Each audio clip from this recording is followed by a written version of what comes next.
ಇವತ್ತು ನಾವು ಮಂಡ್ಯ ಜಿಲ್ಲೆಯ ಶ್ರೀರಂಗಪಟ್ಟಣ ತಾಲೂಕಿನ ಒಂದು ಬನ್ನಿಮಂಟಪ ಒಂದು ಐತಿಹಾಸಿಕ ಸ್ಥಳದಲ್ಲಿದ್ದೇವೆ. ಇದು ಬಾಬರಂಕೊಪ್ಪಲು ಮತ್ತು ಕಿರಂಗೂರು ಹೋಗುವಂಥ ರಸ್ತೆಯಲ್ಲಿರುವಂಥ ಒಂದು ಐತಿಹಾಸಿಕ ಬನ್ನಿಮಂಟಪ ಜಾಗದಲ್ಲಿದ್ದೇವೆ. ಇದನ್ನು ನಮ್ಮ NSS ವತಿಯಿಂದ ನಾವು ಈ ಬನ್ನಿಮಂಟಪವನ್ನು ನಾವು ಒಂದು ಸ್ವಚ್ಛತೆ ಕಾರ್ಯಕ್ರಮವನ್ನು ಹಮ್ಮಿಕೊಂಡು ಎಲ್ಲ ಮಾಡಿದ್ದೆವು. ಇವತ್ತು ನಾವು ಒಂದು ಪುರಾತನವಾದಂಥ ಕೊಳವನ್ನು ನಾವು ನೋಡ್ತಾ ಇದ್ದೀವಿ.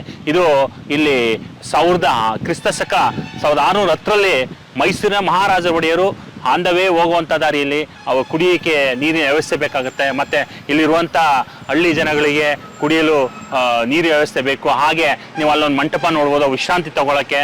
ಹಾಗಾಗಿ ಇದನ್ನು ಆ ದಿನಗಳಲ್ಲೇ ಕಟ್ಟಿಸಿದಂಥದ್ದು. ನೀವೆಲ್ಲ ಇನ್ನೊಂದು ಅಬ್ಸರ್ವ್ ಮಾಡ್ಬೋದು, ಉತ್ತಮವಾದ ಕಲ್ಲು ಕಟ್ಟದಲ್ಲಿ ಮಾಡಿರುವಂಥ ಇದು ಹಳೆ ಕಾಲದ್ದು ಪುರಾತನವಾದ ಕೊಳ ಇದೆ.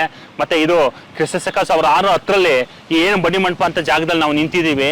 ಇಲ್ಲಿ ಏನು ಮೈಸೂರಲ್ಲಿ ಈಗ ಪ್ರಸ್ತುತ ದಸರಾ ನಡೀತಾ ಇದೆ, ಆ ದಸರಾ ಪ್ರೊಸೆಷನ್ನು ಅದೆಲ್ಲ ಪ್ರಾರಂಭವಾಗಿದ್ದು ಈ ಶ್ರೀರಂಗಪಟ್ಟಣ ಕಿರಂಗೂರಿನಲ್ಲಿರುವಂಥ ಬನ್ನಿಮಂಟಪದಿಂದ ಪ್ರಾರಂಭ ಆಗಿದ್ದು.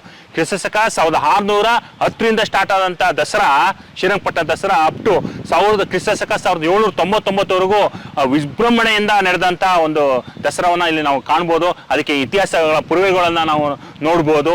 ಸೊ ಹಾಗಾಗಿ ಈ ಹಳೆ ಕಾಲದ ಕೊಳನ ತುಂಬ ಹೇಗಾಗಿತ್ತು ಅಂತ ಹೇಳಿದ್ರೆ ಎಲ್ಲ ಮುಚ್ಚೋಗೋ ಸ್ಥಿತಿಲಿತ್ತು.